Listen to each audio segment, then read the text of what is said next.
ሰላም ጤና ይስጥልን በመላው ዓለም የምትገኙ ውድ የአንድ አፍታ ቤተሰቦች እንደምን አላችሁ? እነሆ አንድ አፍታ ዕለታችን ተጀምሯል።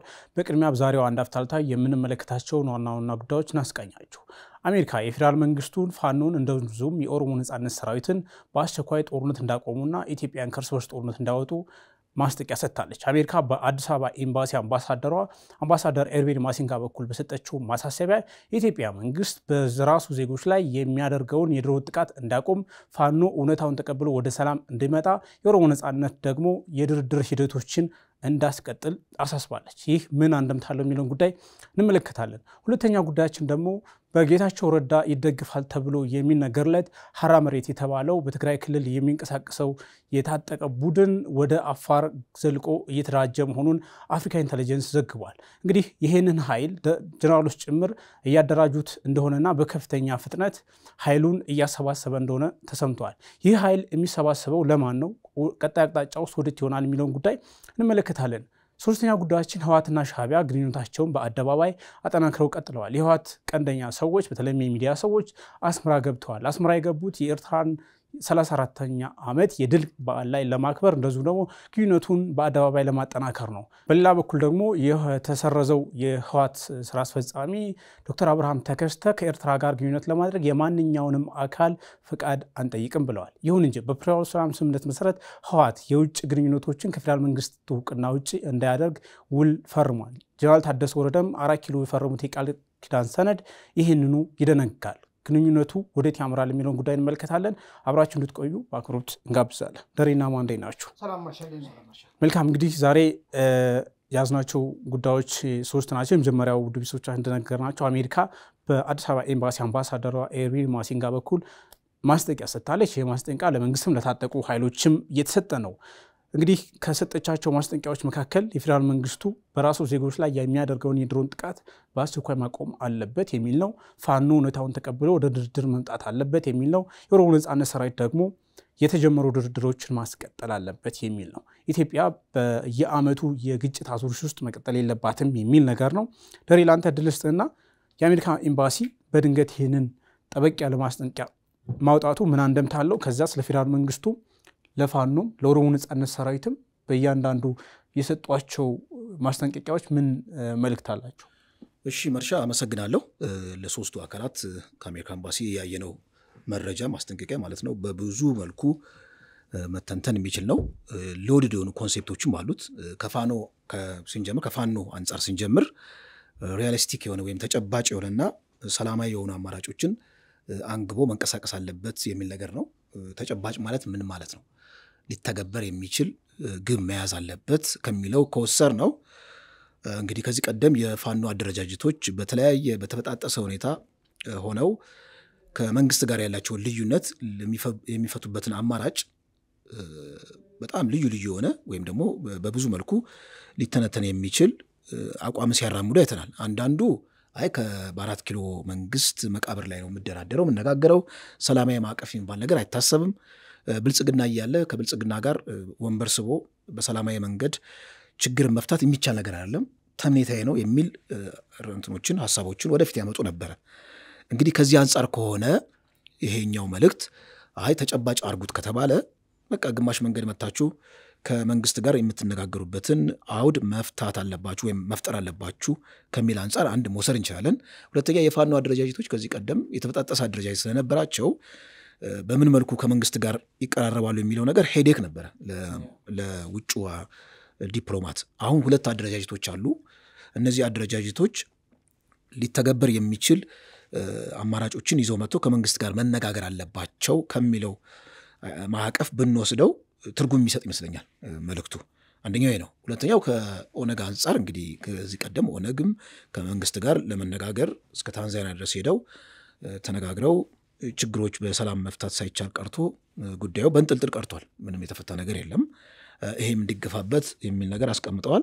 ሶስተኛው ትንሽ ጠንከር ያለው መንግስት ላይ ያስተላለፉት ሐሳብ ነው። በራሱ ዜጎች ላይ የራሱን ዜጎች የድሮን ጭፍጨፋ ወይም ደግሞ ድሮን ጥቃት የሚያደርግ ነው እና መንግስት ይሄ ከዚህ መታቀብ አለበት የሚል መልእክት አልፏል። ከዚህ ቀደም ይሄንን ነገር በግልጽ ቋንቋ ሲናገሩ አልሰማንም።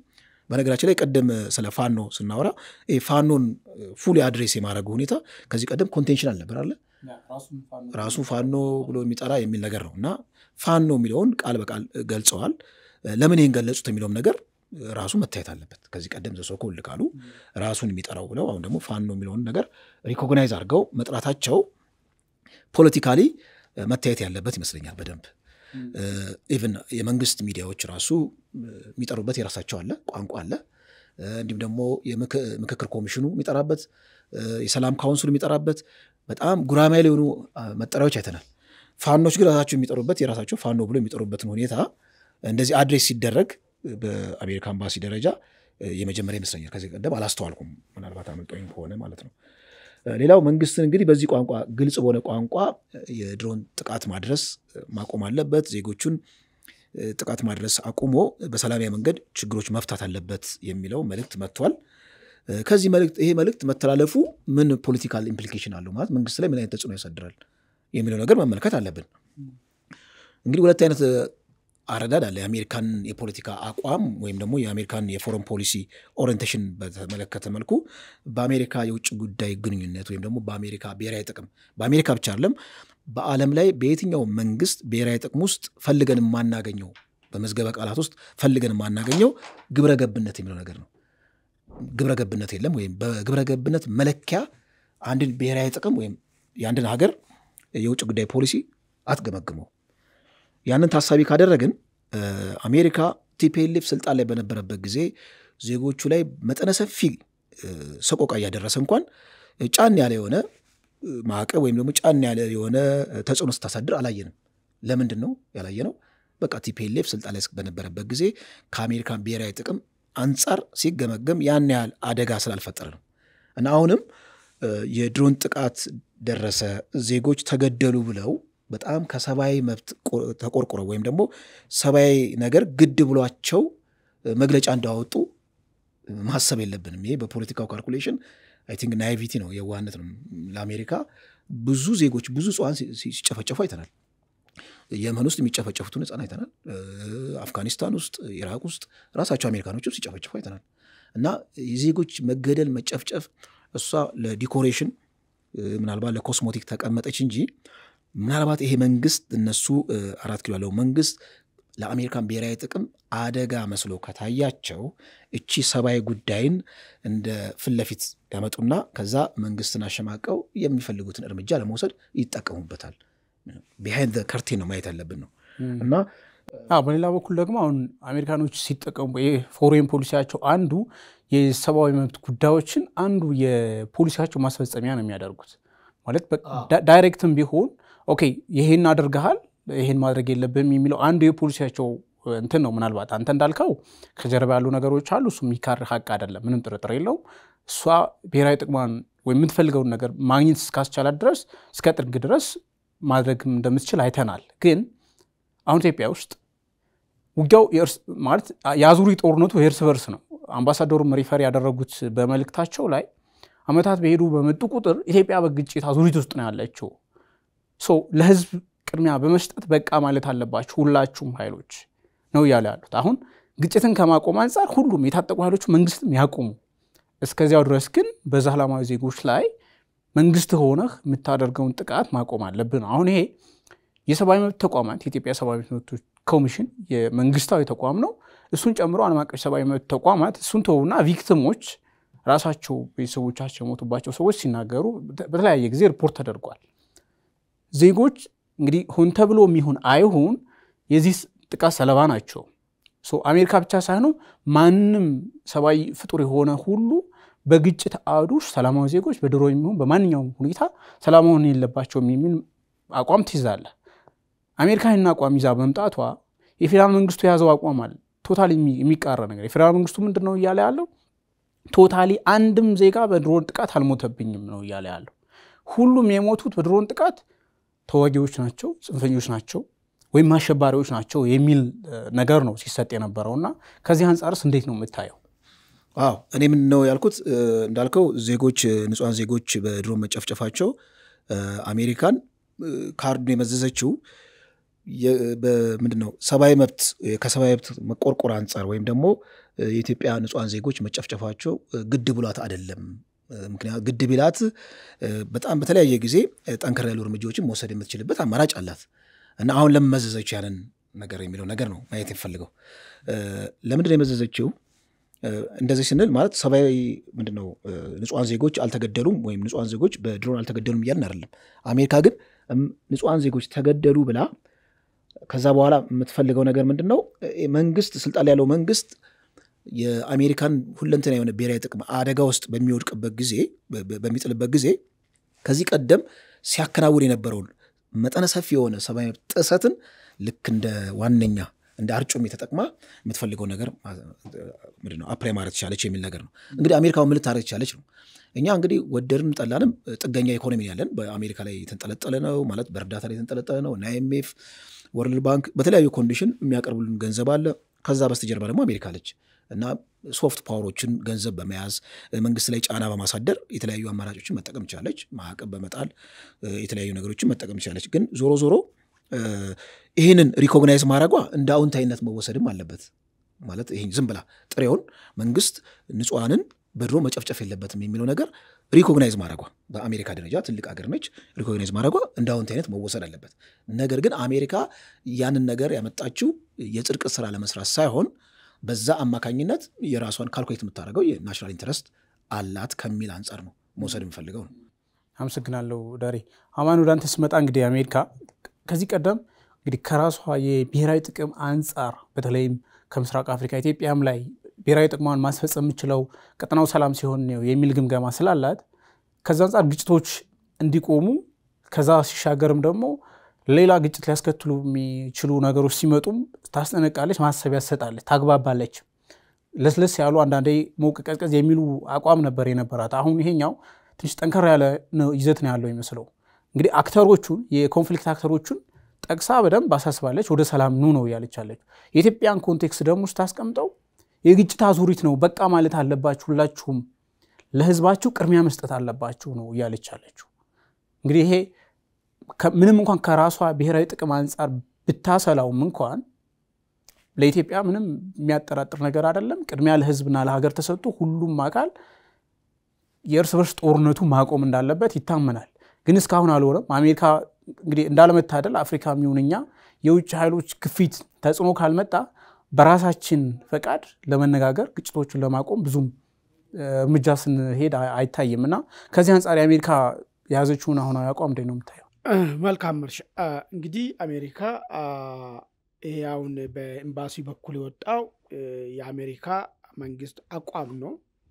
ይሄ የአሜሪካ መንግስት አቋም ደግሞ እንዲሁ ከሰባዊነት አንጻር ኢትዮጵያ ውስጥ የሚደረጉ ጦርነቶች አሳስቧቸው በጦርነቱ ጋር ተያይዞ የሚሞቱ ንጹሃኖች አሳስቧቸው የኢትዮጵያ ልጆች ተከፋፍሎ ተቧድኖ መገዳደሉ ነገር መቆም አለበት ከሚል እሳቤ ነው ወይስ አሁን ኢትዮጵያ ውስጥ እየተደረገ ባለው ጦርነት ምክንያትና ከሱ ጋር ተያይዞ ባሉት ነገር የአሜሪካ ብሔራዊ ጥቅም መከበር ስላልቻለ ነው ወይ የሚለው ነገር በሁለት ነገር ማይቱ ጠቃሚ ይመስላል ብዬ ነው የማስበው። እርግጥ ነው አሜሪካኖች ከምንም ነገር በላይ የራሳቸውን ብሔራዊ ጥቅም ነው የሚያነሱት። ከዚህ በፊት ባለፈም የሆነ በተለይ ኢትዮጵያና ኤርትራ መካከል ያለው ችግር ወደ ጦርነት ሊገባ ሊሆን እንደሆነ ውይይት ሲደረግ ነበር። እነዚህ አይነት ነገሮች ጋር አሜሪካ ምንድነው ቀጠናው ላይ የምትፈልገው የሚለው ነገር ነው። ኢትዮጵያን ምን አይነት አገር እንድትሆን ነው የምትፈልገው ለራሷ ብሔራዊ ጥቅም ስትል ማለት ነው። የተተራማመሰች የትርምስ መሬት እንደረ የሆነች ቦታ ነው ወይስ አንድ የሆነ ደካማ የሆነ መንግስት ኖሮ ነገር ግን ትርምስ የሌለበትን አገር እንዲኖር ነው የምትፈልገው የሚለው ነገር ነው። አሁን ይሄንን ነገር ሲያመጡት እነሱ ዋና ዓላማቸው ከራሳቸው ብሔራዊ ጥቅም አንጻር ነው። ግን ይሄን ስንል ደግሞ ስለ ሰባዊነት ምንም ማሳስባቸውም ሙሉ ለሙሉ እነሱ ስለ ሰባዊነት ምንም ማያስቡም ብለንም መዝጋትም አንችልም። እንግዲህ ዓለም ላይ ከሚያራምዱት አንዱ ከሚጫወቱ ጫወታዎች ውስጥ ስለ ሰባዊ መብትን መጫወቻ ያደርጋሉ። ምንም እንኳን ሰባዊ መብት የሚጥሱ መካለም ቢሆኑ ግን ለንግግር ለእርምጃቸው ያመቻቸው ዘንድ ግን ስለ ሰባዊነትም ያነሳሉ። በዛ አንጻር ነው ነገሩ ለምን መጣ የሚለውን ነገር ብንቃኘው ማለት።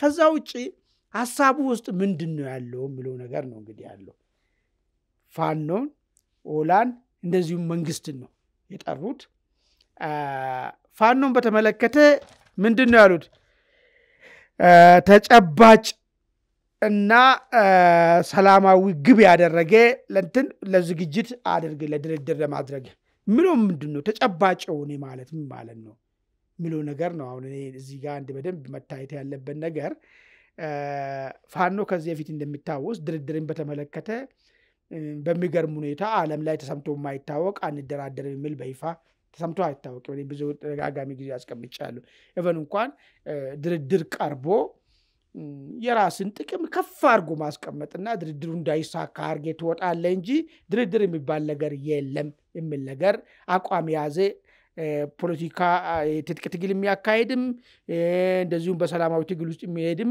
ማንኛውም አካል የለም ማለት ነው ይሄን ይመስለኛል ተጨባጭነት ያለው ብሎ ነገር ሊያመጡ የፈለጉት ማለት ሁለተኛ ተጨባጭነት የሚለው ነገር ምንድነው ሰምባሉ ድርድር ማለት መንግስት እኛን ቦታውን የሚሰጠን ከሆነ ድርድር ብለን እንሄዳለን ይላል አሁን ይሄ ተጨባጭ ያለው ነገር ነው ዝም ብሎ ያውኔ ከኡነታው የራቄና ሊዮን የማይችል ነገር ማለት ነው ሄደ መንግስት ቦታውን የሚቀየረን ከሆነ መጥቼ ይደራደራለሁ እምልና አይ ያለን ችግራችን አንድ ላይ ሶስት ፍላጎታችንን ግልጽ አርጎ አስቀምጦ ፍላጎቱ በዚህ ደረጃ ላይ መነጋገር እንችላለን ብሎ ማስቀመጥ በጣም ይርላያል ይሄን ይመስለኛል እንደምክርም እንደ ተግሳጽም አሜሪካ ያቀረበችው ተጨባጭነት ያለው ተጨባጭነት የሌለው ነገር ዝም ብሎ የማይመስል ነገርና ከአንድ ትጥቅ ትግል አደርጋለሁ ከምልም ከአንድ ፖለቲካ ኃይል የማይጠቅም የማይመስል ሐሳብን እሱን ተውት የሚለው ነገር ነው ማስቀመጥ የፈለጉት ይመስለኛል ይሄ ልምጩ ነው ካሮቱ ደግሞ ምንድነው ከዚህ ፊት ቅድም ደረጃ ሲያነሳ ነበር ፋኖ ብሎ ራሱን የሚጠራ ምናምን የሚል ነገር ነበር አሁን ግን ዕውቅና ሰጥቶት ፋኖ የሚባል ኃይል ብሎ ዕውቅና መስጠታቸው እሱ ካሮቱ ነው ማለት ነው ነገር ግን አርጩሜዋ እቺ ይሄን የማይመስለውን ነገር ይዛችሁ የምታወሩት ድርድር ማለት እኛ ስልጣን ሙሉ ካገኘን ነው ድርድር ማለት አሁን ያለው መንግስት መቃብር ላይ ነው ከዛ የመለስ የሚባል ድርድር አናቅ የምትሉት ነገር ተጨባጭ የሆነ ነገር ይዛችሁ ቅረቡ የሚል ነገር ሐሳብ ተነስቷል ኦላን በተመለከተ አይ ቲንክ ኦላ ድርድር ላይ ጥያቄ የለውም ጥያቄም ስለሌለው መስለኛል ለድርድር ሄደው ማለት ነው ድርድር በድርድር ነገሮችን ለመፍታት በተጨባጭ ይሁን አይሁን ግን እንደ አንድ ፖለቲካል ኃይል አይ ችግራችን ማኛ በድርድር የሚፈታ ከሆነ ጀስት እኛ በራችን ክፍት ነው ለምን አንድ ሰው ይሞታል ለምንድነው አንድ ደቂቃ የሚጠፋ ለመደራደር ዝግጁ ነን የሚል አይ ባሪ ስለያዘ የጀመርከውን ቀጥል አሁን እሱ ተደራደር አደራደር አይደለም የምትነግረው ተጨባጭ የሆነ ነገር ይዘና ምናምን የሚለው ነገር አይደለም ምክር አይደለም የምትሰጠው የጀመርከውን ቀጥል የሚለው ነገር ለምን ኦሬዲ ይሄን ነገሮችን ተቀብሎ በድርድር ቁጭ ብሎ የሚያቅ ኃይል በመሆኑ ማለት ነው አሁን መንግስት ጋር ስንመጣ ግን እንግዲህ አስሙ ምንድነው መንግስት ድርድርን ይቀበላል ተብሎ ነው አው በድርድርን በተመለከተ እነዚህ አማጽያኖች ድርድሩን ትክክለኛ ድርድር ፍቃደኛ አይደሉም የሚሉን ነገር ስሜት ስላለ እንጂ መንግስት ለመደራደር ችግር የለበትም የሚል ነገር ይመስለኛል ለምን ባይሆን ኑሮ መንግስትንም እዚህ ጋር መገጸጽ መቻል ነበረበት በተለይ እጅስጡ የሚሉን ነገር ትተ ለድርድር ዝግጁ መሆን መቻል አለብኝ የሚል ነገር መጨመር ነበረበት ግን ይሄ መግለጫ ስታወጣ አሜሪካ ያላት አንደርስታንዲንግ አሁን ያለው መንግስት ለድርድር ችግር የሌለበትና ድርድር ለመቀበል ዝግጁ ሆነ ነው የሚለው ነገር በውስጡ ይዟለች ማለት ነገር ግን መንግስት ላይ ያመጣችሁትን ምንድነው ዜጎች ላይ የምታወርደውን ድሮን አቁም የሚለው ነገር ነው ያውን ይሄንን በሁለት መንገድ ነው ለማየት ፈለኩት አንደኛው መንገድ ድሮን የሚባል መሳሪያን እርስ በርስ ጦርነት ገዛ ዜጎች ላይ አትጠቀም የሚለው መልእክት ነው ያለው ወይስ በሌላ በኩል ደግሞ ድሮንን ስትጠቀም ንጹሃኖች ላይ የምታደርገውን ጥቃት አቁም ጥቃት አደርሳልና እንደዚህ አይነት ነገር አቁም የሚለው ነገር ነው ወይ ስለዚህ አየህ በራስ ህዝብ ላይ ከሆነ መንግስትም እኮ ራስ ህዝብ ላይ ይጠቀምኩ ነው ድሮን ይጠቀምኩ ነው ብሎ አይደለም እኮ የሚያምነው እኮ አየህ አሁን ይሄ እንዳው የመጀመሪያው ቢሆን ምናልባት መንግስትን ለድርድርና ነገሮች ወደ ግፊት ሊያመጣ ይችላል ብዬ ገምቼ ነበር ድሮን አትጠቀም ከሆነ ኦኬ ድሮን አትጠቀም ማለት አሜሪካ ትችላለች ወይ አፍጋኒስታን ላይ እሷ ምን ስታረግ ነበር የሚለውን ነገር ነው አይ ንጹሃን ላይ ድሮን አታወርድ ከሆነ ግን ኢትዮጵያ መንግስትስ መጀመሪያው ጀምሮ ንጹሃንን መችመት ይቻቃሉ ብሎ ንጹሃንን መቼ ዛሬ ንጹሃንን ጨፈጭፋሉ ብሎ ወጥቶ ያቃሉ ፖይንቱ አለማመኑ የሚለው ነገር ምንድነው እኔ ታጣጋ በትጥቅ ትግል እንትን የሚሉትን ኃይሎች ላይ እርምጃ ወስዳለሁ እኮ ነው እንጂ እኮ ንጹሃንን ለመምታቱ እውቅና እኮ አይሰጥም ኢትዮጵያ መንግስት ማንም መንግስት አያምንም በነገራችን ያ ስለዚህ አሁን ግን አሁን ሪያሊቲው ነው መሬት ላይ ተራቃል ነው የሚሆነው ይሄ አሁን ምንድነው የአሜሪካ ኤምባሲ ያ ተራቃል ቆይ ተራቃል የሰብአዊ መብት ተቋማት ያወጡት ሪፖርት አለ ባይዘ የሚሆንበት መንገድ ልንገር በአስቸኳይ ንጹሃንን መምታት አቁም ይሄ ነው አይደል ምንም ማለት እኔ ዱሮም እኮ ንጹሃን እየመታው አይደለም ነው የሚለው ንጹሃንን ማለት ልታምን አስችልም እኮ የራስን ህዝብ አጠቃው ብለህ አታምንም ባይዘ ንጹሃንን ማዱሮስ መችመት ይቻቃል ነው የሚለው አሁን እኮ ንጹሃንን መምታትን መንግስት የሚቀበል ቢሆን ኑሮ በአስቸኳይ አቁም ብሏል ነገር ይመጣል ማለት ነው እንጂ መንግስት እኮ ጀምርም እኮ አረኔ በፍጹም አላረግም እኔ ንጹሃንን እኔ የምመታው ታጠቁትን ኃይሎችን እኮ ብሎ እኮ ነው የሚያምነው አሁን ከሪያሊቲው ጋር ኢትዮጵያ መንግስት ያለውን አሜሪካ ያለችውን እና ሪያሊቲው መሬት ላይ ያለውን ነገር ነው ማንጸር ያለብህ ኦኬ መሬት ላይ እንግዲህ ሆን ተብሎም ይሁን አይሁን ሰላማዊ ዜጎች የድሮን ጥቃት ሰለባ ሆነዋል የሚል ሪፖርት እንግዲህ መንግስታዊ የኢትዮጵያ ሰብአዊ መብቶች ኮሚሽንን ጨምሮ እንሰማለን በሚዲያዎች ሪፖርት ይደረጋል አንዳንድ ቪዲዮዎችም ሲወጡ እናያለን ሶ ይሄ ከሆነ መሬት ላይ ዜጎች የድሮን ሰለባ ሆነዋል የሚል ማስረጃና መረጃ ካለ ኦኬ ኢትዮጵያ መንግስት ዲፌንድ ያደርጋል ምን ጥርጥሬ የታጠቀውም ኃይል ይሁን መንግስትም ውጊያ ላይ ያለ ኃይል ራሱን ነፃ ለማድረግ ነው የሚከላከለው ገለልተኛ ኃይሎች ግን አካላት ይሄን እንደዚህ ተፈጽሟል ስለዚህ አቁሙ የሚል ነገር ሲያመጡ ካልተቀበልክ ጫና ነው የሚሆነው አሁን ይሄ ተራቃል ሊሆን አይችልም አንተ እንዳልከው እሱ እኮ ነው አሁን እኮ ምን እንደው ታውቃለህ ይሄን ነገር መንግስት የሚደግፍ ቢሆን ኑሮና ማድረጉን ፕራውድ የሚያረግ ቢሆን ኑሮ ያደረኩትም ተቀላ አብሮ ለታጣቂዎች አብራችሁ ስለያዛችሁ ነው ታጣቂ ነው መታው በሚል ነገር ማለት ማወረጉን እውቅና የሚሰጥ ቢሆን ኑሮ ኦኬ ይሄ ነገር ማታቆም ከሆነ አንተ የምትለው ነገር ይመጣል ግን መንግስት እኮ አማን የምትለው ነገር እኮ ሎጂካል አይደለም በየትኛውም ዓለም እኮ መንግስት የሚሆን የታጠቀ ኃይል በሰላማዊ ዜጎች ላይ ጥቃት ፈጽም ያለው ብሎ አያምንልህም በነገራችን ያደርግበታል እኮ እንዴ ካመነማ እንዴት ነው እንዲያምን የምትጠብቀው ነው አሁን ፖይንት ሶ አሁንም እኮ ይኸውልህ ለምሳሌ አሜሪካ መንግስት በአስቸኳይ አቁሙ የምትልበት ነገር ላይ መንግስት ምንድነው ምን ሊሰጥ የሚችለው መልስ የሚሰጠውማ እኔ ጥቃት እያደረስኩ ያለሁት ታጣቂዎችን ነው ሲቪሊያኖችን አልገደልኩም ይላል ይሄ የተለመደ መንግስት እኮ ነው ኮምልኮ ሪያሊቲው ነው አሁን ማየት ያለብን አማን ፓወርፉል የሚሆነው ምን ቢሆን ነበር ታውቃለህ ለተደረጉት ኢንቨስቲጌሽን እናደርጋለን ከዚህ በፊት ብላለች አይደለም አሁን እዚህ መግለጫ አለ ለዛ እኮ ነው አቁም ከሆነ አይ ድሮም እኮ ነው ያላረግም እኮ እንደዚህ አይነት ነገርና እንደዚህ የጣጣ ችግር የለብኝም የሚል መልስ ነው የሚሆነው ነገር ግን ግፊት የሚመጣውና አስቸጋሪ ነገር የሚፈጣርበት የሚችለው መንግስትንም እጅ ለመጠምዘዝ የሚጠቀም የሚችለው የተደረጉ ነገሮችን እያንዳንዱ በገለልተኛ ኢንቨስቲጌት እናረግና ተጠያቂነት እናመጣለን የሚባል ነገር እዚህ ውስጥ ቢኖረው እሱማ ከመጋረጃው ጀርባ ነው አንተ ምትለው አሁን ይሄ ነገር ቢሆን ይሄ ካልሆነ ግን ለኔ ተራቃሉ አይ ከመጋረጃው ባይዘው እኮ አቁም ነው የሚለው አይ ዱሮም እኮ ነው ያላረግም ንጹህ አምና እኮ ነው እንደተደረገ እንደዛ የምትለው ይላል ይላል መንግስት ትክክል እኮ እንዴት ይገላሉ ገለ ተጽዕኖ ያለው ከመጋረጃው ጀርባ ነው አሁን ይሄ ወልቅ ቃላቶች ይወረወራሉ አይደል እንዳልከው ለምሳሌ ተጣርቶ ምናምን የሚል ነገር ቋንቋ ቢጨመርበትም ምንም ለውጥ የለውም ዋናው ቢሃይንድ ዘ ከርቴን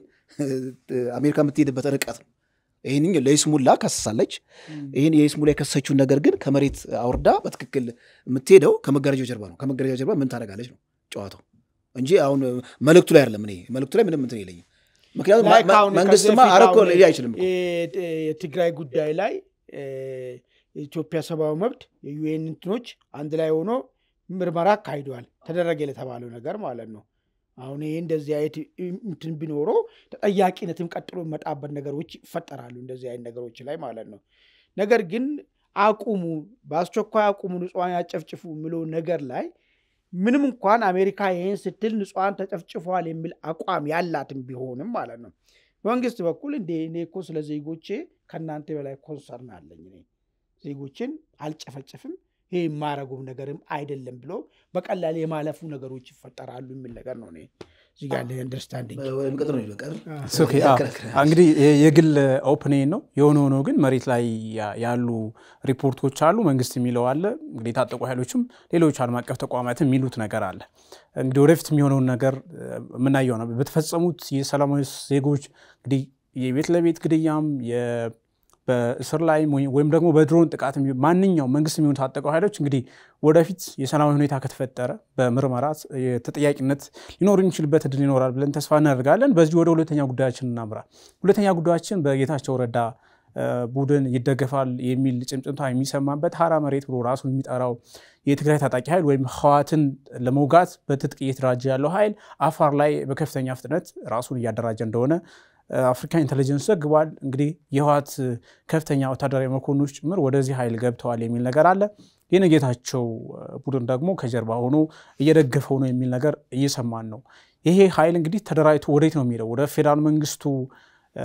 ካምፕ ገብቶ ከህዋት ጋር ይዋጋል ወይስ ደግሞ ራሱን በተናጠል ያቆያል የሚለው ጉዳይ አጠያያቂ ሆኗል ከትግራይ ክልል እንደዛ አይነት ነገር በተለይም ከህዋት ውስጥ መውጣት ብዙም የተለመደ ነገር አይደለም የተወሰኑ አመራሮች አፈንግጠው መውጣት በየጊዜው የገጠማቸው ነገር ቢሆንም በትጥቅ ግን ተሰንጥቆ መውጣት ብዙም የተለመደ ነገር አይደለም አማን ይሄን ጉዳይ እንዴት ነው የምትመለከተው ምን ይነግረናል ለምንድን ነው የኃይል እየተዘጋጀ ያለውስ እንግዲህ አፋር ክልል ከለላ የተሰጠውስ የፌደራል መንግስቱ ወይም አፋር ክልል ይሁን ታሳይሰጡ እዛ ቦታ ላይ ከለላ ሊሰጠው አይችልም የሚል ነገርም ይነሳል ይሄ ከነጌታቸው ረዳ ጋር የሚገናኝ ነገር አለው እንግዲህ ይሄን ኃይል እንዴት ተፈጠረ ለምን ተፈጠረ ማን ፈጠረው የሚለውን ነገር ለማወቅ አፈጣጠሩን ታሪኩን ብናየው መልካም ይመስለኛል ምናልባት በዶክተር ደብረጽዮንና በአቶ ጌታቸው መካከል ያ ችግር ተፈጥሮ አተካራ ሲፈጠር ምናስታውሶ ወጣቶች በተለያየ ትግራይ ክልል አካባቢዎች ላይ በራሳቸው ጊዜ ተነሳስቶ ሰልፍ ተቃውሞ ሰልፎችን ሲያደርጉ የራሳቸውን አቋሞችን ሲያንጸባርቁ ፍላጎታቸው ምን እንደሆነ የሚገልጹ ወጣቶችን አይተን ነበር ያ ነገርን ተከትሎ እንግዲህ የተወሰነ ወጣቶች አቶ ጌታቸው ገና ትግራይ ያሉ ወደ ጫካ መሄድ እንደጀመሩ እኛም እዚሁ መድረክ ላይ አንስተን በዚህ ጉዳይ ላይ ተወያይተን ነበር ስለዚህ ይሄ ወጣት የሆነ ቡድኖ ወዝዶ ወደ ጫካ የላካቸው የራሱን ሐሳብ ለማስፈጸም ወይስ ቅሬታ ያላቸው ተቃርኖ ያላቸው አሁን ባለው ሂደት ውስጥ አይ እኛ ምን ፈልጎ አሁን ካለው መንገድ ውጪ እኛ ምን ፈልጎ ነገር አለ ይሄን ነገር ደግሞ በሰላማዊ መንገድ በኩል ለማካሄድ ሰልፎችን አካሄደናል ምን ብለናል ግን ሰሚ ነገር የለም ዋትን በባህሪው ለሰላማዊ ትግል ምቹ ያልሆነ ለዛውም ደግሞ ትግራይ ክልል ውስጥ አንድ የሚጠቀመው ነገር አለ ዋትን መቃወም እንደ ነውር ነገር ነው የሚታየው ባይዞ ይሄ ነገር ሻቢያ ጋም እንደዛ ነው እንዴት ስለመብት መጠየቅ አንድ ኤርትራዊ ስለመብቱ ሻቢያ መጠየቅ ሻቢያ ላይ የሆነ ነገር ማሰብና ልክ አይደለም የሚታረጉ ብሎ ማንሳት በጣም እንደ ነውር እንዴት እንደዚህ ይጠይቃል አይን ነገር ብሎ ሰውየው ራሱ ሐሳቡ መልሶ እንዲያፍር አይን ነገር ነው የሚያካሂዱት ነገር ማለት ነው ትግራይ ክልል ይሄ ነገር ነው ያለው እንዴት ተብሎ ይሄን ነገር ትቃወማለህ ያንተ አይደለም ያንተም ባይሆን የኔ ነው ብለ መሳብ አለብኝ የሚል አይነት ፍልስፍና አለና ይሄን ስለሚያውቅ ወጣት ወደ ጫካ በራሱ መልካም ፍቃድ ገባ እንቅስቃሴ ከጀመረ በኋላ ግን አሁን ነጥቡ እንዴት ነው ወደዚህ ወደ አፋር ሊወጣ የቻለው አፋር አካባቢ ላይ እንዴት ራሱን እንዲያደራጅ ተደረገ አፋር አካባቢ ላይ ራሱን ሲያደራጅ ስንቅና ትጥቅን ማን አቀበለው የሚለው ጥያቄ ጋር ነው አሁን እንግዲህ ይመጣው ማለት ነው አሁን መንግስትን መጀመሪያ ልጆቹ በራሳቸው ጊዜ 10ም 20ም ሆኖ ሸፈቱ በቃ እኛ መሰማት አለብን ይሄን ስርዓት አንፈልጎም መለወጥ መቻል አለበት ስለዚህ በሰላም መንገድ እንዳንለው ይሄ ሰላምን ማቆ ኃይል ስለሆነ በሚያቆም ቋንቋ እናናግረዋለን በሚል ነገር ማለት ሊመስልም ባይችልም ወደ ጫካ ሄዱ ጫካ ከሄዱ በኋላ ግን ፌደራል መንግስቱ አድቫንቴጁን ተጠቅሟል ለምን ይዋሻል ለምን አድቫንቴጁን ባይጠቀም አፋር ክልል እንደ ክልል ይሄን ነገር ሊፈቅድ አይችልም እንደ ክልል ለነዚህ ሎጂስቲክ ማቅረብ አይችልም እንደ ክልል የተለያየ ነገር ማድረግ አይችልም ፌዴራል መንግስቱ መልካም ፍቃድ አለበት የፌዴራል መንግስቱ መልካም ፍቃድ እንዴት ተፈጠረ ምለው ነገር ደግሞ ስናነሳ አሁን እንግዲህ አፍሪካ ኢንተለጀንስ እንደሚያወጣው እና አቶ ጌታቸው ደጋፊ የሆኑት እነ ጀነራል ገብረ እግዚአብሔር ወደ አንጥሪው ነገር እነ ወረዳ ያለፉም የአቶ ጌታቸው ማስታወቂያ እንትን ነበሩት ኮሙኒኬሽን ነበሩ እነሱ እነዚህ ልጆችን የማደራጀትና የፖለቲካዊ ቅርጽ ለማሳዝና የትግል ቅርጽ እንዲይዝ አድርጓል የሚል ነገር ነው መጣ ይሄ ከሆነ ፌዴራል መንግስቱ እና አቶ ጌታቸውን በርግጠኝነት አሁን ሰፖርት ያደረገ ነው እና አቶ ጌታቸውም ብዙ ነገሮች ላይ ኢንክሉዲንግ ህዋት መሰረዝ ሌጋል ጀስቲፋይ ሲያደርጉ አይታችኋል እኮ ኦሬዲ ህዋት የሚባሉ ነገር በአዲስ አበባ መዘገብ የሚባል አማርኛ የለም እንደዚህ አይነት ነገር እውቅናው እኮ እዚህ ጋር መተ ወደ ህጋዊ ሰውነት ለማምጣት ነው ህጋዊ ሰውነት ደግሞ ቴሮሪዝም የሚለውን ነገር ሌቨሉን እንዲነሳለኝ ነው ከዛ ውጪ ግን ህዋት ሌላ ዓለም የመጣ ኃይል አይደለም በህገ መንግስቱ ማንኛውም ፓርቲ በሚስተናገድበት መንገድ መስተናገድ ግዴታው ነው በሚል ይሄንን ከጣስክ ግን ህጉ ላይ ያለውን ነገር በአንተ ላይ ተፈጻሚ መሆኑ አግባብ ነው በሚል ነገር ህዋት መሰረዙ ራሱ ጀስቲፋይ ያደርጉታል ነው አድርገታቸው ስለዚህ ወደድክም ጠላህም ከፌዴራል መንግስቱ ጋራ ተባባሪ እየሆኑ ነው ያሉት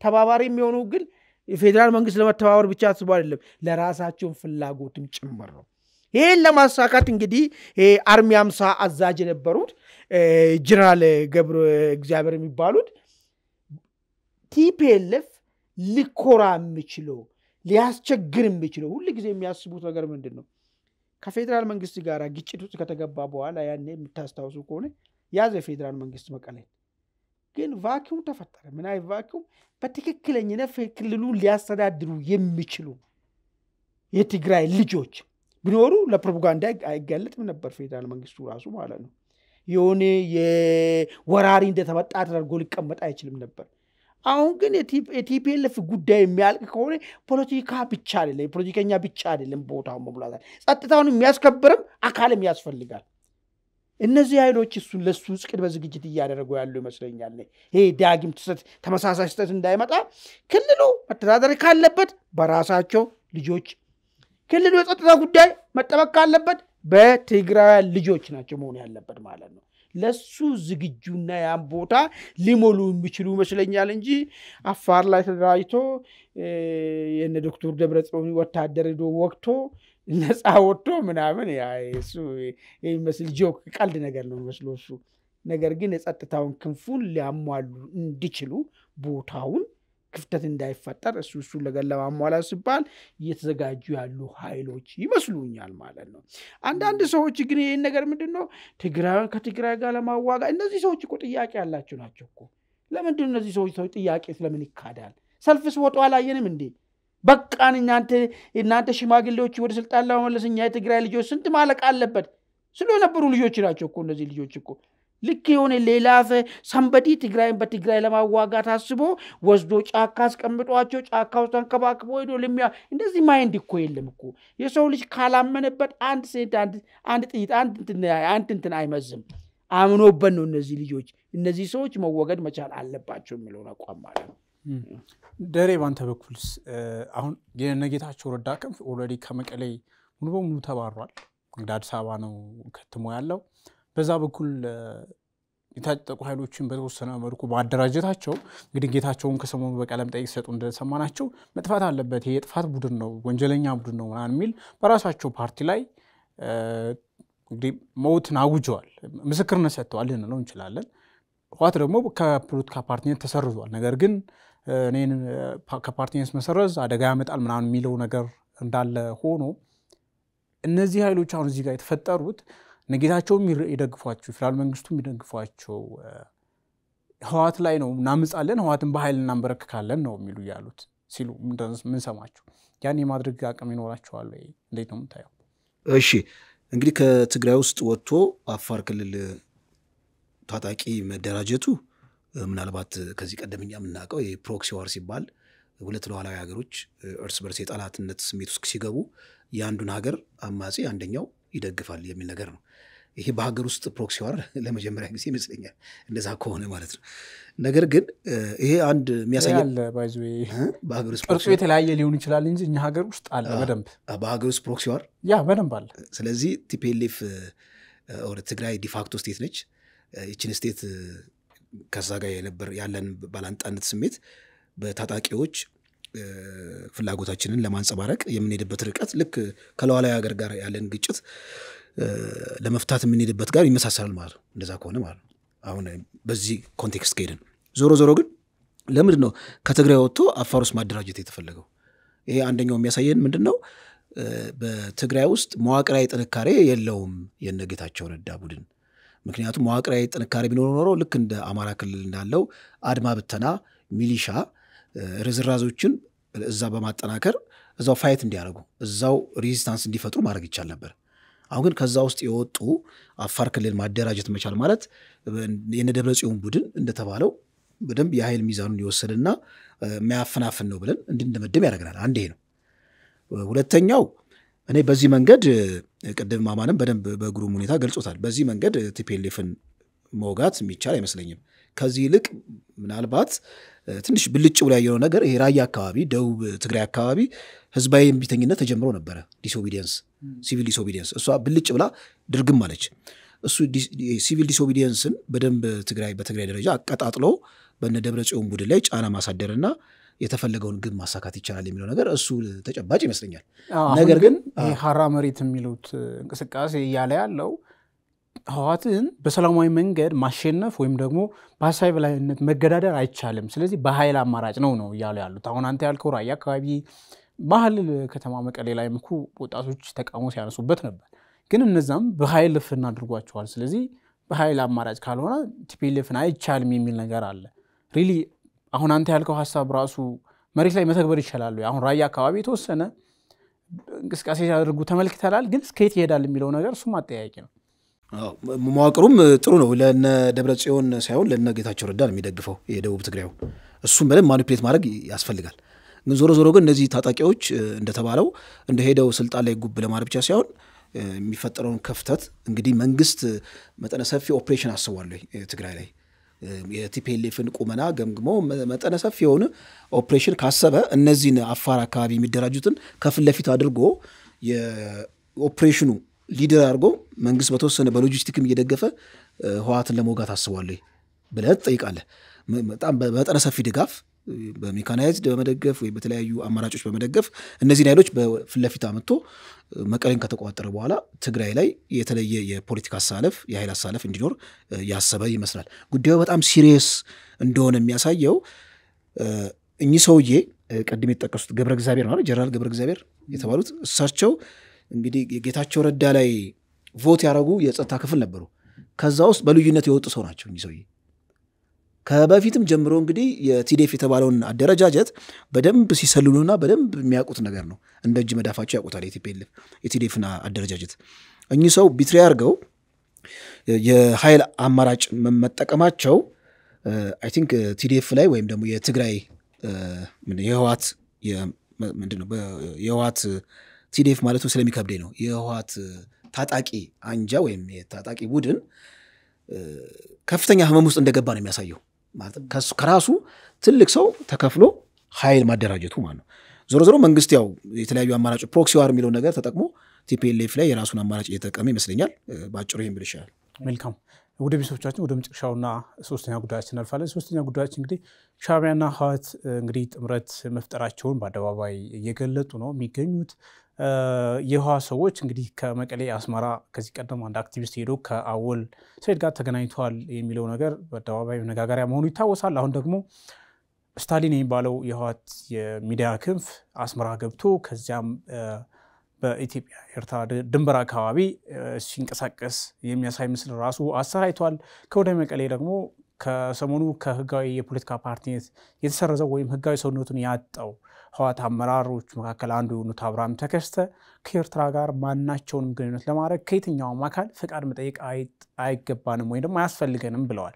ይሄ ደግሞ እንግዲህ ኢትዮጵያ ሉዓላዊ ሀገር እንደመሆኗ በሉዓላዊ ሀገር ውስጥ እንዳለ ክልል የማይቻል ከመሆኑ ባሻገር የፕሪቶሪያው ሰላም ስምምነትም ይሄንን አይፈቅድም። ይሄ ሁኔታ ወዴት እያመራ ነው? ነገሩ የለየለት ሆኖ ወደ ጦርነት እየሄደ ነው የሚል ነገር እንዲነገር እያደረገ ነው። አማን ይህን ነገር እንዴት ነው የምትመለከተው? እስቲ በሁለት ከፍለን ነው። የመጀመሪያው የህወሓት እምቢተኝነት አይ ቲንክ ህወሓት የለም ህወሓት የሚባል ስም ስለሌለ ማለት ነው። የእነ ደብረጽዮን እምቢተኝነት ምንድን ነው እያመላከተ ያለው የሚለውን ነገር ነው አሁን በጣም መታየት ያለበት። ክሊርሊ ጀነራል ታደሰ ወደ አመራርነት ሲመረጥ ከተሰጠው ስራ መመሪያዎች ውስጥ የህገወጥ ግንኙነትን ማለት ግንኙነት የሚደረገው ሀገር ለሀገር ነው የሚደረገው። ከሀገር ክልል ሆኖ ከሀገር ጋር ግንኙነት ማድረግ አይቻልም። ከዛም አልፎ ደግሞ ወርታች የወረደ ሲሄድ ደግሞ በአንድ ክልል ውስጥ ያሉት በሆነ አጋጣሚ መሳሪያ ይዞ የቀሩት የጦር ጀነራሎች ከጎረቤት አገር ጋር የሚያደርጉ ግንኙነት መታወቅ አግባብ አይደለምና ማስቆም አለበት ተብሎ ተላኩ። ይህን ተልኮ ያስቆማሉ ወይ ደግሞ እምቢ ያለው ላይ እርምጃ ወስዶ ያሳውቃሉ ተብሎ እየተጠበቁ ባለበት ሰዓት ላይ አንዱ እንግዲህ አሁን በዚህኛው ታይትሉ ስልጣኑ ምን እንደሆነ ያናቅም፣ ግን ያው ዱሮ ሀገር በእነሱ እጅ ላይ በነበረበት ዘመን ላይ ባለስልጣን የነበረ ሰው ነው። ስራ አስፈጻሚ ነው። እንግዲህ ኳት ካለ ከተባለ ማን ተከስተ ናቸው? አብርሃም ተከስተ ታስቦሳን እጅ ሰጥቶ ነበር፣ በጦርነቱ ተማርኮ ነበር እና መጣና እኛ ከማንም ጋር ለመገናኘት ማንንም አናማክርም አለና በጣም የተምታታው ነገር ማለት ነው። ልክ ነው። ትግራይ ክልል ነው አማራ ክልል ጋር ለመነጋገር ለመገናኘት የሁለቱ ክልሎች መካከል የሚደረገው ጉዳይ ነው። ካስፈለገም ደግሞ ድንበር ከተሞች ላይ ያሉት ቦታዎች ላይ እርስ በርስ እዛው ወረዳ ያሉ ሰዎች ራሱ መገናኘት ይችላሉ። ይሄ ምንም እንትን የሚያስጠይቀው ነገር አይደለም። ትግራይ መጥቶ ከኦሮሚያ ጋር መገናኘት ይችላል። ሰሞኑን ጋቢ ሲሸላለሙ ነበር ጀነራል ታደሰ የት ነው የሆነ ቦታ ሄደው ጋቢ ሲሸለሙ ይቻላል፣ ምንም ችግር የለውም። ይሄ እኮ መሆንም ያለበት ነው። ከቻልክ እንዳውም ህዝቡንም ከዛ ወስደህ እዚህ አምጥተህ ከዚህም ወስደህ እዛ አምጥተህ ህዝቦች መካከል መቀራረብና መገናኘት መተዋወቅ እንዲፈጠር ነገሮችንም መስራትም ይጠበቃል። አሁን ነጥብ የሆነው የኤርትራን ጠራና ከኤርትራም ጋር ለመገናኘት ለሰላም ሲባል ማንንም አናማክር። ኤርትራ እኮ ጎረቤት ክልል አይደለችም፣ ኤርትራ ሀገር ነች። እንደዚህ ሰዎች ከመዛጋቸው የተነሳ የጠፍቶባቸዋል ወይ? ከማንኛውም ክልል አሉና ከዛ አንደኛውን ኤርትራን ጠሯል። ኤርትራንም እንደ ክልል ነው እያዩት ያሉት ወይስ ትግራይን እንደ ሀገር ነው እያዩት ያሉት? ሎኬውሌ ሁለት ነገር ነው እዚህ ጋር የምንነዳው። ወይ በቃ ነገር አለሙ ጠፍቶባቸው ዝጎ ኤርትራንም ቀረብ ብላ ስላለች እንደ ሌላ ክልል እንደ አማራ ወይ እንደ ኦሮሚያ ወይ እንደ አፋር አይተዋል። አንድ ነጥብ። ወይ ካልሆነ ግን ትግራይ አገር ነችና ከኤርትራ ጋር ግንኙነት ለማድረግ ማንንም አታማክርም የሚል ነገር እየነገሩን ነው ወይ? ኦኬ፣ ይሄ ከሆነ ለጀነራል ታደሰ የተሰጠው መመሪያ ተፈጻሚ ሳይሆን ቀርቶ ብቻ ሳይሆን ትላንትና በጦር ጀነራሎች በድብቅና በይፋ ሲደረግ የነበረው ግንኙነት በዚህ በአንድ ስራ አስፈጻሚ አካል የሚደረግ ከሆነ የፌዴራል መንግስት ምንድነው ቀጣይ ሊወስደው የሚችለው? እንዲሁ ያየን እንትና እንደዚህ ያረገ በሚቀጥለው ቀን ደግሞ ደብረጽዮን ባርንቱ ሄደ ምናምን እያልን የዘገብን ነው የምንቀጥለው።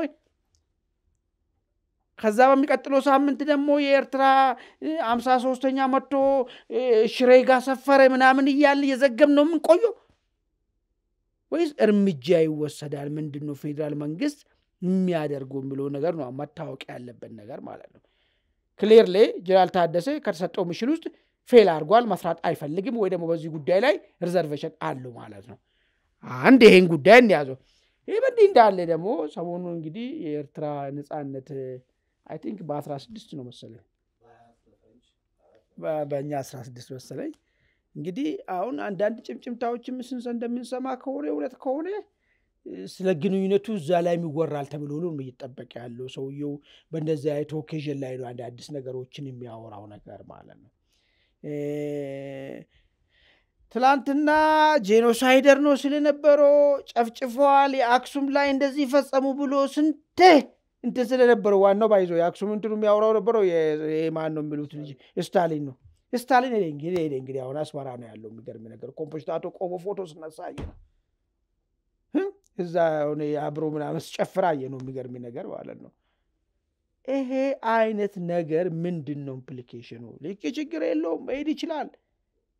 ዋናው ነገር ግን የትግራይ ህዝብን እንደዚህ ብሎ ትላንትና ሻዕቢያ እንዲፈጽመው ባህል ብሎ ስንት ነገር ሲናገር ነበረውን የሆነ ነገር እንኳን አይ ውሸቴን ነው ያልኩም ከሆነ ውሸቱን ነው ያለው። ተጨበጠባጅ ደግሞ መቀሌ ዩኒቨርሲቲ ጥናት አካሂዷል። 76% እንዳለ ጭፍጨፋ የፈጸሙት የሻዕቢያ ሰራዊቶች መሆናቸውን ይሄንን ከሊቃን እስከ ታች ያለው ማህበረሰብ ቁስሉ አለው ከላው ላይ። ሊቃሉ ደግሞ በሳይንስ የተረጋገጠ ዕውቀትን ይዟል ይሄን ጉዳይ። ይሄ ለዚህ እንኳን ማስተባበያ ባልተሰጠበት ሁኔታ አሁን እነሱ ኮምፖስታቶ እየጨፈሩ ነው ያሉት ማለት ነው።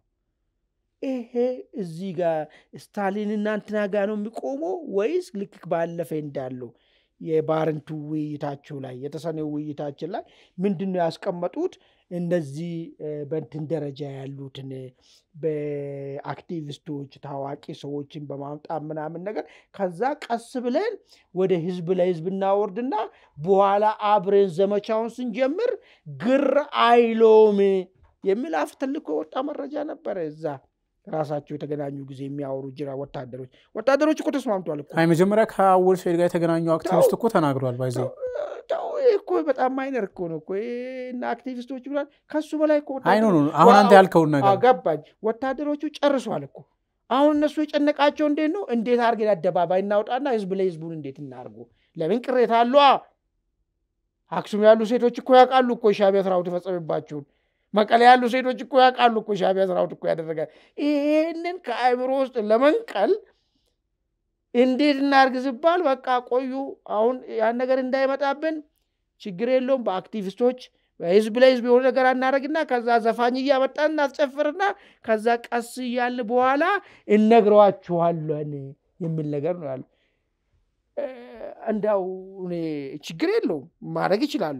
ነገር ግን ቀጥሎም ደግሞ እንትና እንዲያደረገ ብሎ እንኳን ቲፒኤልኤፍ ብናገር የትግራይ ህዝብ መቀበል እንትን ይኖረዋል ወይ? ትናንትና ጄኖሳይድ ሻዕቢያ በቃ እንዲህ ያሉ እኮ ነው የሚያወሩት ነበሩ አይደል? እንደዚህ ሲሉ ነበሩ ሰዎች። ዛሬ ወገን ነው ብሎ አብሮ እንሰለፋለን አብረን ለአንድ ዓላማ እንወድቃለን የምትል ከሆነ ነገ እንኳን እድል ሰጥቷሉ ሌላ ነገር እንኳን ተፈጥሮ ብትናገር አንተን የምሰማ የትግራይ ህዝብ ይኖራል ወይ? ይሄ ጥያቄ የፈጠረ አይሄድም ወይ? አሁን እናቱ ጌታቸው ብቻ እንደዚህ ያሉ እንደዚህ ያረጉ ምናምን ብቻ ሳይሆን እነሱ የሰሩት ያሉት ለእናቱ ጌታቸው የተመቻቸው እንዲሆንላቸው አይደለም ወይ የሚለው ነገርም መታየት ያለበት ይመስለኛል። መልካም ደሬው ዳንተ ስመጣ ይሄ ጉዳይ እንግዲህ ከኤርትራ ጋር ግንኙነት ለማድረግ የማንንም አካል ፍቃድ አንጠይቅም ማለት አንደኛ የፕሪቶሪያ ሰላም ስምምነትን ኦኬ እሱን በኢትዮጵያ መንግስት ሉዓላዊነት ስር ውስጥ መሆናቸውን ፈርመዋል። እሱን እንድናይ እንደማድረግ ነው። ሲቀጥል ደግሞ በአንድ ሉዓላዊ ሀገር ውስጥ ያለህ ክልል ሆነ ከሌላ ሀገር ጋር ማንንም ሳላስፈቅድ ገናኛለሁ ማለት ምንም ይሄ ግልጽ የሆነ እንትን የሚጣረስ ነገር ነው ያለውና ይሄ ነገር የፕሪቶሪያ ስምምነትም ገደል ገብቷል። እነሱም ራሳቸው እንደ ዲፋክቶ ስቴት አክት ያደረጉ ነው። በቀጥታ ወደ ጦርነት ያመራ ነው ነገሩ። ኢትዮጵያና ኤርትራ ውጥረት አለ በመሃል። ይሄን ውጥረት ግን ወደ ጦርነት እንዲቀየር በፍጥነት የሚወስኑት የቲፒኤልኤፍ አካሄድ ነው። ኦኬ ቲፒኤልኤፍ ነገሩን አፋጥኖት ወደ ኤርትራ ሄዶ እንድለኮስ ከፈለገ ይሄዳል። ወይም ደግሞ እሱ ከኤርትራ ጋር ያደረገውን የጀመረው ግንኙነት ረገብ ካደረገ አትሊስት የመዘግየት እድል ይኖረዋል። ይመጣል አይመጣም እሱ ሌላ ጥያቄ ወደፊት የሚታይ ነገር ሆኖና እንዴት ነው ምንድነው የምታየው አሁን አክቲቪስቶቻቸው እዛ በደጋጋሚ የኤርትራ ነጻነት ቀን ለማክበር መገናኘት ጽምዶ የሚለውን በደንብ ፕሮፓጌት አድርገው በደንብ ማጉላታቸው ከዛ አመራሮቹ ደግሞ አይ ማንም አይከለክለንም የሚለው ነገር በቀጥታ ወደ ጦርነት የሚጋብዝ ነገር ነው የሚሉ ነገሮች አሉ። ከሰሞኑ ጌታቸውና አምባሳደር ሬድዋን ሁሴን ማብራሪያ ሰጥተው ነበር በመንግስት ሚዲያዎች። እዛ ላይ ሬድዋን ሲሉ የሰማቸው ወርቁንም ሁሉንም ነገር ወደዛ እየሄዱ ነው አቅጣጫ ነገሮች ሁሉ ወደዛ ነው እየሄዱ ያሉት ምን እንደሚሆን ወደፊት እናያለን አይነት ነገር ጀስት የሆነ ካገላለጻቸው አንደርስታንድ ማድረግ እንደሚቻለው የሆነ የተፈራው ኮንፍሊክት እየመጣ እንደሆነ አይነት ነገር ነው አገላለጻቸውና እንዴት ነው የምታየው? እሺ መርሻ እንግዲህ ቲፒኤልኤፍ ከዝንጀሮ ቆንጆ ነው እየመረጠ ያለው አማራጮችን ማለት ነው። አማራጮቹ በሙሉ ተደፍነውበታል። ራሱን ልክ እንደ ሀገረ ትግራይ የሚቆጥርበት አማራጭ ለፖለቲካ ኮንስፓይሬሲ ወይም ለፖለቲካ ሴራ ከበስተጀርባ ያሰበው የራሱ የሆነ ዓላማ ስላለው ነው። እንደውም ሀገረ ትግራይ ያሉ የሚያቀነቅኑት እነዚህ በምድር ገና የፖለቲካ ጡጦ ያልጣሉት በጣም የጨቅላ ፖለቲከኞች ሳልሳይ ወያኔ ባይቶና የሚባሉት እነሱ በጣም አብስተው ይሄን ነገር ሲወተውቱ ታያቸዋለህ። እና ቲፒኤልኤፍ እንደውም አሃዳይ ነው የሚሉት። በጣም የሚገርመው ቲፒኤልኤፍ ልክ እንደ አሃዳይ ነው የሚቆጥሩት። እና ዲፕ ኢንሳይድ በልባቸው የህወሓት ቱባ ሹማምንቶች ትግራይ ሀገር እንደማይሆኑ ያውቃሉ። ነገር ግን አሁን አክት የሚያደርጉት ለምንድን ነው? አሁን የምትለኝን አማራጭ ለሚጠቀሙ ነው።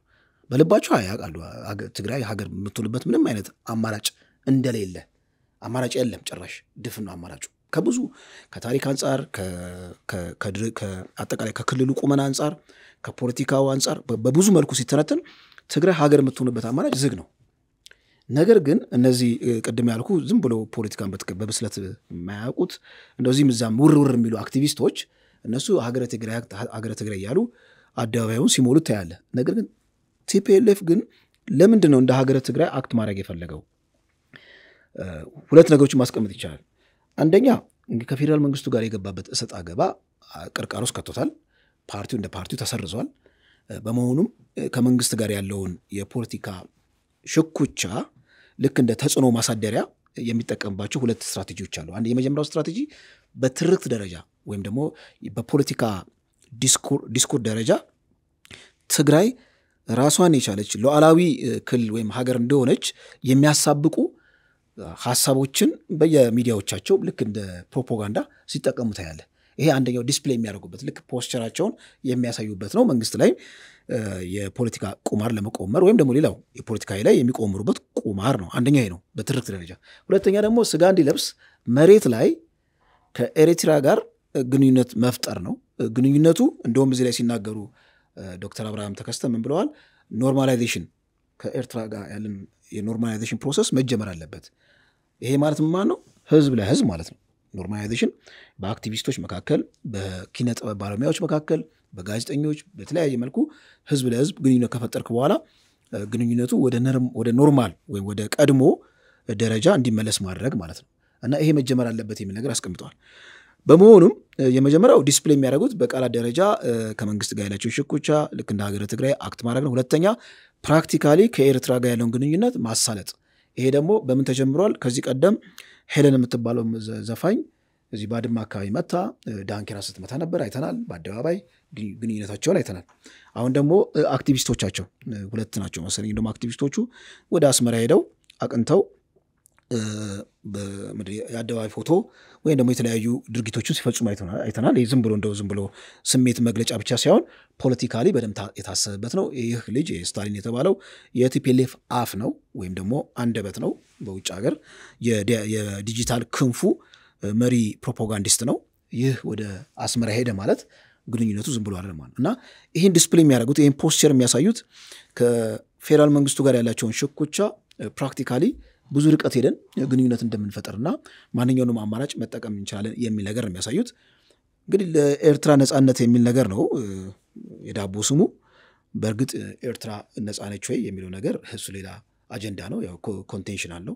ነጻነት ራሱ ዲፋይን ሲደረግ በመልኩ ዲፋይን የሚደረገው የፖለቲካ፣ የኢኮኖሚ፣ ማህበራዊ ነጻነቶች ተጎናጽፈዋል የሚለው ነገር ያው ኤርትራ እንደምናውቃት ነጻ ከወጣች በኋላ አንድ መሪ ያላት፣ ኮንስቲቱሽን የሌላት፣ ፕሮፐር 3 ብራንች ኦፍ ገቨርንመንት የሌላት፣ ፕሮፐር ሚዲያ የሌላት፣ ዜጎቿ ነፍሳቸውን በእጃቸው ይዘው ማለት ነው ተጨንቀው በኢትዮጵያ ድንበር ተሰደው ወደ ባህር ማዶ ሄደው ብዙ ምንድነው የባርነት ኑሮ ለመኖር የተገደዱ ናቸውና ነጻነት የሚለው ራሱ ኮንቴንሽን አለው። ለኔ እንደው ሌላ ቶፒክ ውስጥ ገባው። ዞሮ ግን ከዚህ አንፃር ነው የማየው። መልካም። አሁን የኤርትራና የህወሓት አክቲቪስቶች ሚዲያ ላይ የሚያወሩት ነገር እና በፕሮፓጋንዳ አየሩን የሞሉበት ሁኔታ ስንመለከት እንግዲህ በዋናነት የጽምዶ የሚለው ወይም ደግሞ በአማርኛ አገላለጹ ትብብር ወይም ጥምረት ልንለው የምንችለው ነገር ግቡ የኤርትራና የትግራይን ህዝብ አንድ ሀገር እስከ ማድረግ ወይም ደግሞ ትግራይን ሀገር አድርጎ ኤርትራና ትግራይን ቤስት ጎረቤታሞች ማድረግ ከዛ ኔክስት ደግሞ ኢትዮጵያን ማዳከም አይነት የሚል ነገር ይዘት አለው። ኦኬ እንደዚህ ደግሞ የመጀመሪያው ጉዳያቸው የመጀመሪያው ጉዳያችን ደግሞ የጠቅላይ ሚኒስትር አብይ አህመድን አስተዳደር መገርሰስ ነው፣ መንግስት መጣል ነው የሚል ነገር ነው። በደንብ እየሰማን ያለው ነው ነገርና ይህ ሁኔታ በቀጥታ ወደ ጦርነት ያስገባል የሚሉት ትንተናዎች በጣም በስፋት እየተስተዋሉ ነው። ደግሞ ተጨባጭ የሚመስሉ ነገሮችንም እያየን ነውና ይሄ ሁኔታ በቅርብ ጊዜ ውስጥ ለውጥ የሚያመጣ ይመስላል ወይስ እንደዚሁ አየሩን በውጥረት ሞልቶ የሚቀጥል ይመስላል?